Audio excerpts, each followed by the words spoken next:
Assalamualaikum warahmatullahi wabarakatuh. Kali ini aku bakal bahas buku dengan judul Cinta Tak Pernah Mati di Kota Rumi. Perjalanan menemukan cinta sejati dan romansa kisah para sufi yang dituliskan oleh Kiai Haji Hussein Muhammad. Buku ini menghadirkan kisah yang memadukan romantika, spiritualitas, dan pencarian makna hidup dengan sosok Jalaluddin Rumi sebagai ruh pemikirannya. Buku ini membagikan pengalaman Buya Husain dalam memaknai cinta melalui perjalanannya mengunjungi makam Maulana Jalaluddin Rumi. Sebelum membahas bukunya, mari kita sejenak mengenang siapa itu Rumi. Rumi atau lengkapnya Jalaluddin Muhammad bin Husain Bahauddin Al-Bahi yang lahir pada tahun 1207 di kota Bah, Afghanistan.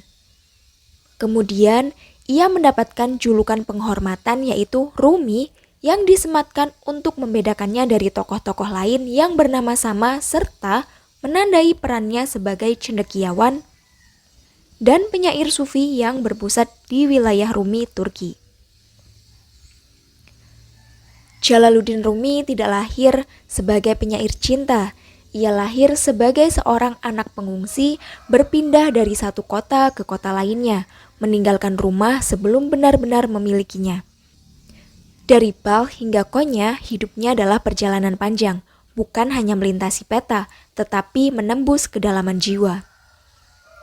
Ia tumbuh sebagai ulama yang dihormati, pengajar yang disegani, dan pemikir yang tenang, hingga suatu hari hidupnya berubah saat bertemu dengan Syam Tabrizi. Dari pertemuan itulah Rumi terbakar. Kata-kata lahir bukan dari pemikiran, melainkan dari luka, rindu, dan cinta yang meluap. Rumi percaya cinta bukan untuk dimengerti, tetapi dialami. Baginya, manusia tidak sedang mencari Tuhan. Manusia sedang mengingat jalan pulang, dan cinta adalah jalannya. Buku ini mempunyai 4 bab utama, yaitu awal mula perjalanan cinta ke gerbang 1000 budaya, ke makam Rumi, siapa kira, cinta tanpa kata, dan suara lebih kencang dentumannya. Bahasa cinta para bijak bestari dari Masjid Syam Tabrizi ke makam Sadruddin Al-Qunawi, dan pulang adalah senandung serupa cinta tanpa nada. Bab 1 menjelaskan bagaimana Buya Husain mengawali perjalanannya ke Turki karena undangan sebagai pemateri dari Dr. Lena Larsen di Istanbul. Beliau datang bersama seorang penerjemah muda asal Indonesia bernama Miki Salman. Di acara seminar itu, beliau bertemu dengan pakar ilmu lainnya dan saling berdiskusi tentang tema seminar hari itu, yaitu penistaan dan pemurtadan agama. Berkaitan dengan isu murtad, Nabi tidak pernah memaksa seseorang untuk memeluk agamanya dan tidak menghukum mereka yang keluar dari agama Islam. Dengan kata lain, mereka sepakat bahwa orang yang pindah agama atau keyakinan atau mereka yang murtad tidak bisa dihukum apalagi hukuman mati. Setelah selesai acara, Buya Husain menyusuri jalanan di Taksim Square. Taksim adalah sebuah distrik terkenal di Istanbul, sekaligus juga destinasi wisata yang menarik. Daerah ini bahkan dianggap sebagai jantungnya Istanbul modern dan merupakan stasiun utama jaringan metro di Istanbul. Di lapangan Taksim yang megah ini berdiri sebuah monumen Republik. Monumen ini dibuat oleh Pietro Canonica dan diresmikan pada tahun 1928. Monumen ini sengaja dibuat untuk mengenang 5 tahun perayaan pendirian Republik Turki pada tahun 1923 pasca Perang Kemerdekaan Turki.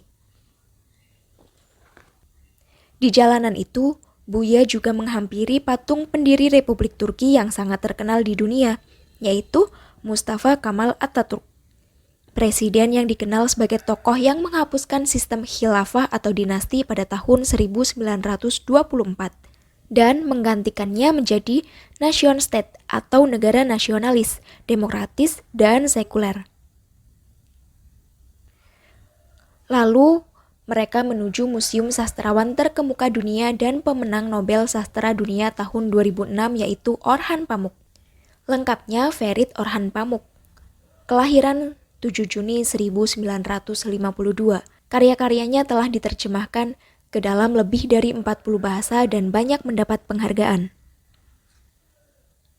Konon, sebelum menjadi penulis terkemuka, Orhan Pamuk menyendiri bertahun-tahun di kamarnya, merenung, membaca, dan melihat orang-orang dari jendela. Demi apa? Demi menulis, katanya. Usahanya itu kemudian membuahkan hasil yang cemerlang. Setelah usaha panjang, ia berhasil mendapuk penghargaan sastra paling bergengsi di dunia. Namun, apa jadinya jika ternyata seorang Orhan Pamuk tak pernah menjadi penerima hadiah Nobel? Apa jadinya jika ternyata setelah bertahun-tahun menyendiri itu bahkan tak satu pun dari novelnya yang terbit? Apakah usahanya itu masih terasa ada gunanya? Lagi pula, apa yang sebenarnya ia harapkan ketika menyendiri sedemikian rupa? Banyak orang yang menyatakan bahwa itu adalah dedikasi. Apakah di dalamnya juga ada cinta? Setelah itu, beliau pergi ke sebuah masjid dan menyaksikan tarian sema. Orang-orang barat menyebutnya The Whirling Dervishes. Darwis yang menari berputar, demikian kira-kira makna harfiahnya. Dalam tarian spiritual itu, para penarinya melingkar lalu berputar-putar, diiringi ney, seruling bambu, dan rebana. Para penarinya juga mengenakan kostum yang khas. Di bagian kepala, terpasang topi memanjang yang dikenal dengan sebutan sike. Konon, topi sike ini melambangkan batu nisan para wali dan sufi yang ada di daratan Timur Tengah. Mereka juga mengenakan jubah hitam dan tenur putih yang masing-masing melambangkan putihnya kain kafan dan gelapnya alam kubur. Pakaian ini seakan berpesan agar manusia senantiasa mengingat kematian yang sewaktu-waktu datang menjemput, tanpa peduli apapun. Mereka memulai tariannya dengan berputar pelan-pelan, kemudian kecepatannya terus meningkat sampai berputar kencang dengan kepala digoyang ke kanan dan ke kiri, hingga tampak seperti tengah terantuk-antuk dalam mabuk rindu dan ekstase yang mengharu biru, tenggelam dalam zikir yang syahdu seperti rasa rindu yang menghujam kalbu. Deru zikir la ilaha illallah membahana dan menerobos relung-relung terdalam yang tak mudah ditangkap nalar. Alam spiritual sejatinya memang merupakan pengamalan personal yang syarat misteri, namun teramat indah. Hanya mereka yang telah mendaki di jalan yang terjal, lintasan yang berliku, dan berjalan di tertatih-tatihlah yang akan merasakan kedalamannya. Bab 2, beliau melanjutkan perjalanan ke Tanah Konya dengan naik bus dan menuju Kubah Hijau Rumi, tempat peristirahatan Maulana Jalaluddin Rumi. Sebelum sampai ke tujuan, Buya tiba di depan latar Masjid Selimiye, yaitu masjid peninggalan dinasti Ottoman Turki. Masjid ini dibangun atas perintah Sultan Selim II dan dibangun oleh arsitek Mimar Sinan antara tahun 1568 sampai 1574. Lalu, tibalah mereka di Museum Maulana Rumi. Di luar bangunan makam Maulana ada tempat wudhu dan beberapa ruang atau kamar yang sempit. Pintunya pendek sekali, sehingga kepala harus ditundukkan ketika memasukinya. Ini adalah kamar-kamar di mana peninggalan Maulana diabadikan. Di dalamnya ada tulisan-tulisan tangan dengan khot yang dihiasi mozaik yang indah dan tinta emas. Ada juga sabhah yang melingkar dengan biji-biji yang besar, ney, rebab, baju, torbus, patung dengan pakaian lengkap penari sema, dan sebagainya. Di bawah kubah hijau yang menjulang itulah Maulana Rumi bersemayam. Mengunjungi makam Rumi menyadarkan saya akan arti penting cinta sejati. Cinta yang tidak berlandaskan nafsu pada keindahan fisik atau materi. Cinta suci yang teramat dalam, tanpa suara juga tanpa kata. Cinta yang derunya lebih keras dari deburan ombak atau getaran gunung. Cinta pada sang kekasih abadi yang keberadaannya tidak akan sirna. Sebuah cinta kepada zat yang menjadi sebab segala sesuatu yang ada. Bab 3, Buya melanjutkan perjalanan beliau ke Masjid Syam Tabrizi. Terasa sepi sekali, suasananya terasa jauh berbeda dibandingkan dengan makam Maulana Rumi yang megah dan anggun. Syam Tabrizi adalah guru besar Maulana Rumi. Dalam kisahnya, beliau menghilang begitu saja dari kehidupan Rumi, sehingga pusaranya pun dikatakan berada di 3 lokasi yang berbeda, yaitu Konya Turki, Khoi Iran, dan Multan Pakistan. Syam sendiri secara bahasa berarti matahari, sementara Tabriz adalah nama sebuah kota di Persia atau yang sekarang dikenal sebagai Iran. Syam Tabrizi lahir pada tahun 1185 Masehi dan wafat pada tahun 1248 Masehi. Dalam Manaqib Al-Arifin karya Aflaki disebutkan bahwa nama ayah Syam Tabrizi adalah Ali dan kakeknya bernama Malikdad. Berdasarkan perhitungan Haji Bektasiveli, Aflaki mengisyaratkan bahwa Syam Tabrizi tiba di kota Konya pada kisaran usia 60 tahun. Konon, Syam Tabrizi adalah seorang darwis yang nyeleneh sekaligus mempesona, wajahnya tampan dan karismatik, pikirannya kritis, radikal, sekaligus brilian. Dialah satu-satunya orang yang mampu mengubah jalan hidup Maulana Rumi dari seorang guru atau ulama fikih menjadi seorang sufi dan penyair mistik terkemuka. Tabrizi dan Rumi adalah dua legenda yang mempesona, keduanya bagaikan bunga dan kupu-kupu. Sungguh keliru jika menganggap bahwa percintaan antara Tabrizi dan Rumi didasarkan pada nafsu atau konsep cinta yang dirasakan oleh kebanyakan manusia. Cinta mereka adalah perasaan keterikatan yang tidak bisa dijelaskan hanya dengan bahasa lisan atau bahkan melalui tulisan. Hakikat cinta keduanya tidak akan mampu dipahami oleh mereka yang tidak mengalami. Kepergian Tabrizi merupakan episode kehilangan terbesar dalam hidup Rumi. Sang kupu-kupu telah kehilangan bunga yang telah begitu lama memberikan nektarnya yang manis. Separuh jiwa Rumi ikut lepas bersama dengan menghilangnya Tabrizi. Lalu perjalanan Buya berlanjut ke makam sufi besar lain di Tanah Konya, yaitu Syekh Sadruddin Al-Qunawi. Nama lengkapnya Sadruddin Muhammad bin Ishaq bin Muhammad bin Yunus Al-Qunawi. Lahir pada tahun 1207 dan wafat pada tahun 1274. Ia tak hanya dikenal sebagai filsuf, melainkan juga sebagai filsuf yang memiliki peran besar dalam pengembangan ajaran Wahdatul Wujud Ibnu Arabi. Konon pada mulanya Sadruddin Al-Qunawi tidak begitu menyukai Rumi, meski akhirnya keduanya menjadi sahabat karib. Keduanya saling belajar, menghormati, dan menjadi sumber rujukan para ulama dalam dunia tasawuf. Perselisihan antara Al-Qunawi dan Rumi sebenarnya berasal dari sesuatu yang sederhana. Kebesaran dan kemasyhuran nama Rumi membuat Al-Qunawi kurang menyukainya. Salah satunya adalah karena beberapa perbedaan pendapat antara keduanya. Meski begitu, ketidaksukaan Al-Qunawi tidak lantas membuatnya melontarkan ujaran kebencian atau menyebarkan berita buruk tentang Rumi. Setelah bertemu langsung dengan Rumi dan saling bertukar pikir, persepsi Al-Qunawi kepada Rumi akhirnya berubah. Seringkali kita tidak menyukai seseorang hanya karena kita belum benar-benar mengenalnya. Kita didikte oleh pikiran dan imajinasi yang kita ciptakan dan belum tentu kebenarannya. Menilai seseorang memang tidak bisa kita lakukan dari jarak jauh atau hanya dengan menerka-nerka. Kita perlu bertemu langsung, berbincang, bertukar pikir, dan menyimpulkan setiap gagasan yang dilontarkannya. Bisa saja dulu kita memandang seseorang sebagai musuh yang tidak kita sukai, tapi di masa depan menjadi sahabat dekat yang kita cintai dan selalu ada di berbagai situasi dan kondisi.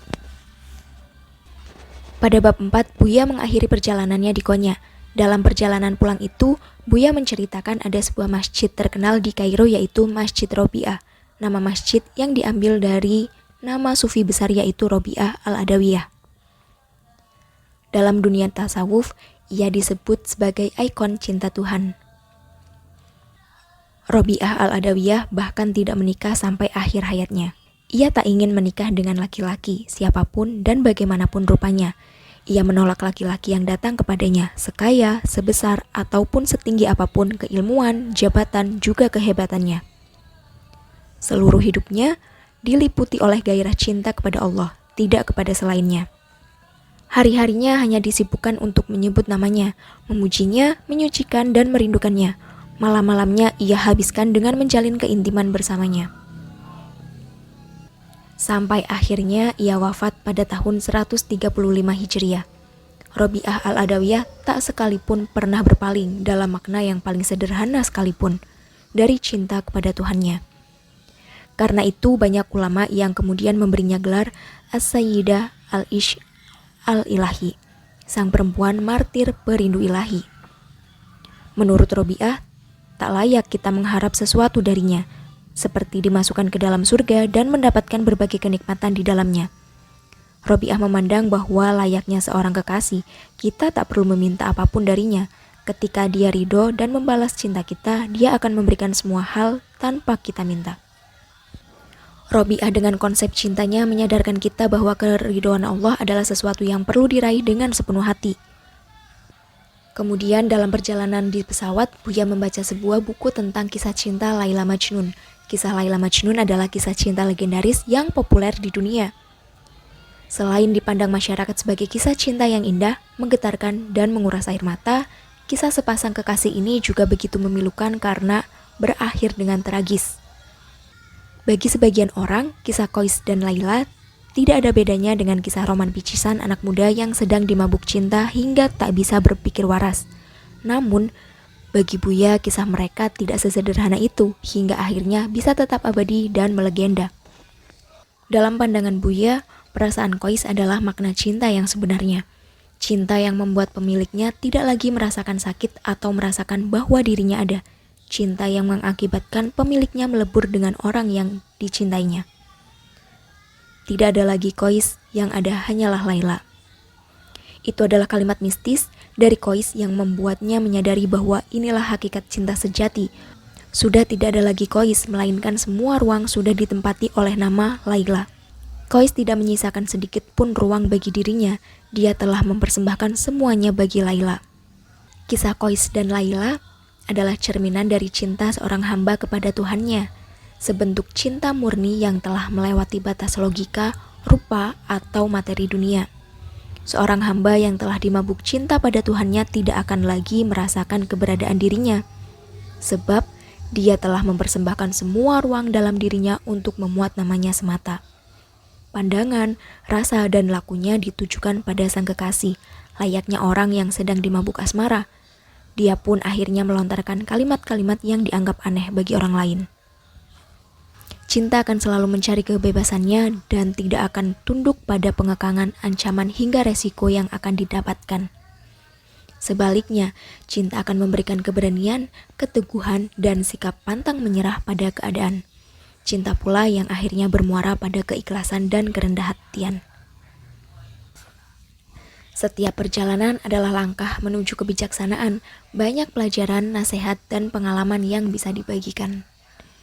Cinta Tak Pernah Mati di Kota Rumi karya Buya Hussein bukan hanya buku yang berkisah tentang perjalanan, tapi berisi perenungan, pembelajaran, juga pemahaman tentang hakikat cinta sejati dari seorang hamba kepadanya.